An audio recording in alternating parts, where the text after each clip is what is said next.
मोहिनी एकादशी व्रत 2025 में गुरुवार 8 मई को मनाया जाएगा। यह व्रत वैशाख माह के शुक्ल पक्ष की एकादशी तिथि को रखा जाता है, जो 7 मई को सुबह 10:19 पर प्रारंभ होकर 8 मई को दोपहर होगी 12:29 पर समाप्त होगी। पारण व्रत तोड़ने का समय। व्रत का पारण शुक्रवार 9 मई 2025 को प्रातः 5:34 से 8:16 के बीच करना शुभ रहेगा। इस दिन द्वादशी तिथि दोपहर 2:56 तक रहेगी। पूजा विधि और महत्व। मोहिनी एकादशी के दिन भगवान विष्णु के मोहिनी रूप की पूजा की जाती है। इस दिन व्रत रखने से पापों से मुक्ति और मोक्ष की प्राप्ति होती है। पूजा में तुलसी और पीपल के पौधे की पूजा का विशेष महत्व है, क्योंकि तुलसी को लक्ष्मी जी का रूप और पीपल में भगवान विष्णु का वास माना जाता है। इस दिन विधि पूर्वक व्रत और पूजा करने से जीवन में सुख समृद्धि और आध्यात्मिक उन्नति प्राप्त होती है। धर्मराज युधिष्ठिर ने कहा, हे भगवान, मैं आपको नमस्कार करता हूँ। आपने वैशाख मास के कृष्ण पक्ष की एकादशी अर्थात वरुथिनी एकादशी के बारे में विस्तार पूर्वक बतलाया। अब आप कृपा करके वैशाख शुक्ल एकादशी का क्या नाम है तथा उसकी कथा क्या है, इस व्रत की क्या विधि है, यह सब विस्तार पूर्वक बताइए। भगवान श्री कृष्ण कहने लगे, हे धर्मराज, वैशाख मास के शुक्ल पक्ष की एकादशी को मोहिनी एकादशी के नाम से जाना जाता है।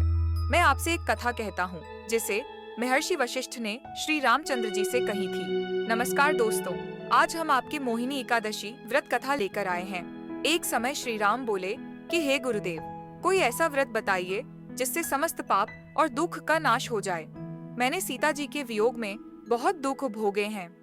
महर्षि वशिष्ठ बोले, हे राम, आपने बहुत सुंदर प्रश्न किया है।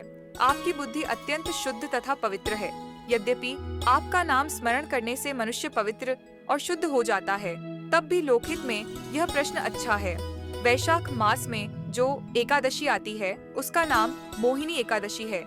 इसका व्रत करने से मनुष्य सब पापों तथा दुखों से छूटकर मोह जाल से मुक्त हो जाता है। मैं इसकी कथा कहता हूँ, ध्यान पूर्वक सुनो। सरस्वती नदी के तट पर भद्रावती नाम की एक नगरी में द्युतिमान नामक चंद्रवंशी राजा राज करता था। वहाँ धन धान्य से संपन्न व पुण्यवान धनपाल नामक वैश्य भी रहता है। वह अत्यंत धर्मालु और विष्णु भक्त था।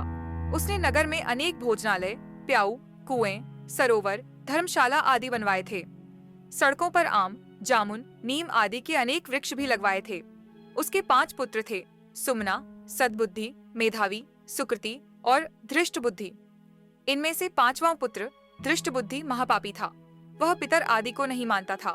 वह वेश्या, दुराचारी मनुष्यों की संगति में रहकर जुआ खेलता और पर स्त्री के साथ भोग विलास करता तथा मद्य मांस का सेवन करता था। इसी प्रकार अनेक कुकर्मों में वह पिता के धन को नष्ट करता रहता था।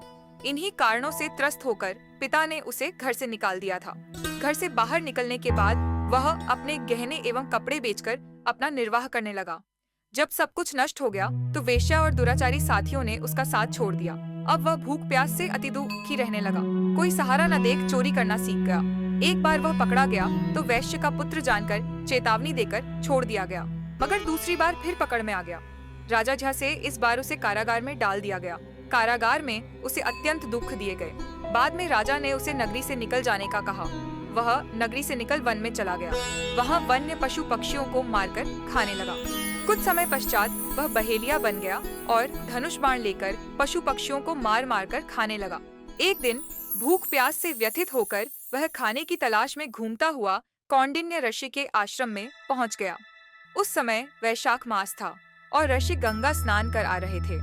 उनके भीगे वस्त्रों के छींटे उस पर पड़ने से उसे कुछ सद्बुद्धि प्राप्त हुई।